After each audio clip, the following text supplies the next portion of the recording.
So I bought this miter saw, I don't know, 2 years ago, and it came with I believe it's a 26 tooth blade. And I've been cutting 2x4s and everything with it for a couple of years, and it's been doing fine. But the last project I made, which was the little side table, the outsourced side table, actually you can watch that right here. I had a lot of chip out when I was cutting out the 2x4s for the legs and all the leg assembly. I mean, a lot of chip out. And I've been meaning to change this thing forever. So for Valentine's Day, my wife actually got me a Lowe's gift card. So I checked on Keek, which if you don't follow me on Keek, there's a link down in the description. I checked on Keek and asked, hey, how many tooth blades should I get for this thing? And the general consensus is at least a 60 tooth crosscut blade. And I think Steve Carmichael said that he had an 80 tooth. So, that's good enough for me.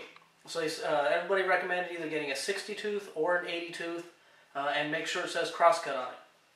So I initially got a 60 tooth DeWalt and it looked good, but I was figuring, well, you know what? For 15-20 bucks more, I can go get an 80 tooth. So I brought it back and I went ahead and got this Irwin. I honestly don't know if this is a good blade, but it's the only 80 tooth blade they had that actually said crosscut on it. So I went ahead and got this one. And broke out the owner's manual, double checked it, and this thing does come apart like I think it does. So, watch me change my blade. So my wife is a big fan of seen on TV stuff. And she saw this thing on TV, and then I think she was at Bed Bath & Beyond and saw it there, so she grabbed it. When it comes to packaging like this is like one of the most awesome tools in the world.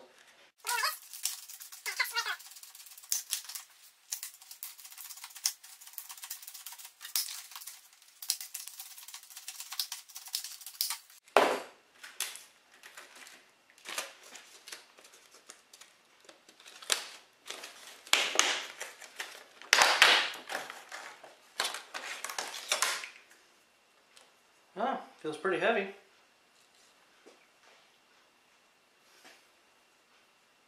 "10-inch, ultra smooth, cross-cutting, 80 teeth. Hardwood, softwoods, plywood, melamine, veneered plywood, delicate molding." And it has all the nifty neat little curly Q relief heat things instead of just the big cutouts. So for everything I've read and seen on the internet, these are the better ones. And I think it was $54.95, so I don't know, it's 58, 60 bucks by the time I was done. I figured I could spend 40 on the 60 tooth, or I could spend 54 on the 80 tooth, and it'll probably sit on here for 2 years again like the other one. So I figured might as well get the better blade.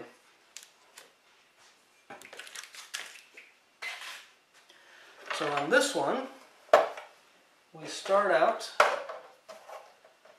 by loosening this Phillips head screw right here, which is in here pretty good.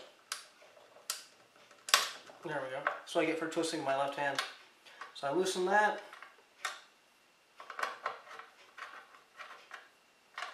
And that drops down. And this is the nut that we're going to use to take off the blade here. Now, in the top of this thing, swing this around, right here is a tool.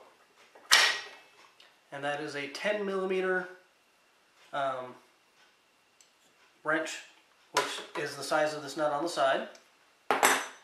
And right here is a little locking mechanism. So you turn this until this goes in, and that locks the blade. So what I'm going to do is I'm going to hold this, I'm going to get the wrench and turn the other side. And apparently I'm going to hold this thing up at the same time. So this should be interesting. Oh, and this thing, because the blade spins clockwise, that kind of self-tightens it.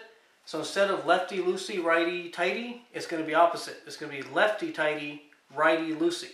Like I said, they thread it backwards so that when it spins, it's actually making it a little bit tighter. So let's give this a try.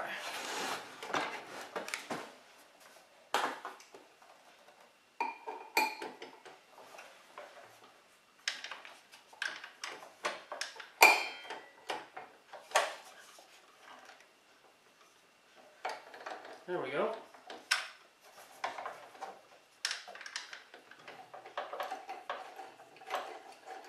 So I am turning this clockwise.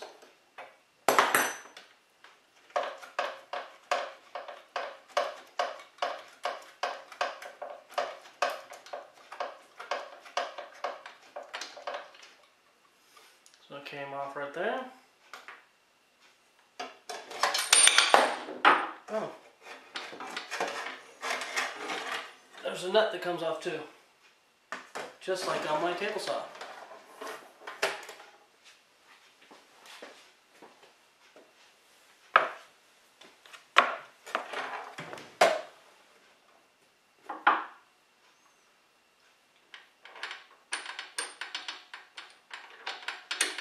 Okay, and it slips over the, I don't know if it'll stay in focus, but this is the same shape as this. Sawdust is on the outside, so I'm going to put that back to the outside. Get the new blade.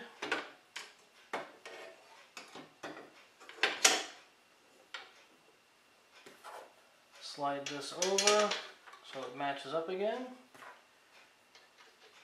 Put this in. I'm turning this left to tighten it in, which feels totally weird.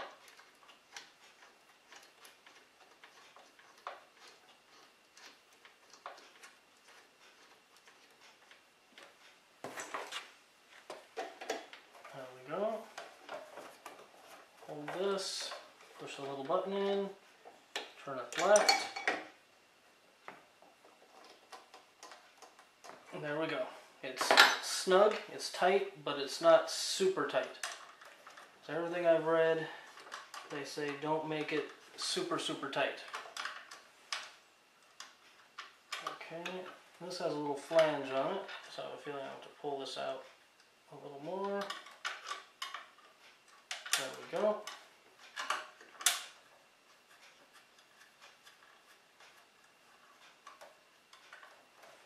And this time, I'll use my right hand instead of my left. And there we go. So that wasn't too bad. I'd say it took me 7-8 minutes total, and most of that was me talking. But definitely many more teeth than this one that came with it. This thing's been a workhorse. I mean, it's definitely, I've cut a lot of wood with this thing, but it's definitely time to replace it. And I would like to thank everybody on Keek for their good advice, and you know, all the regular stuff. Like, subscribe, Facebook, www.funwithwoodworking.com, and thanks for watching. I'll see you next time.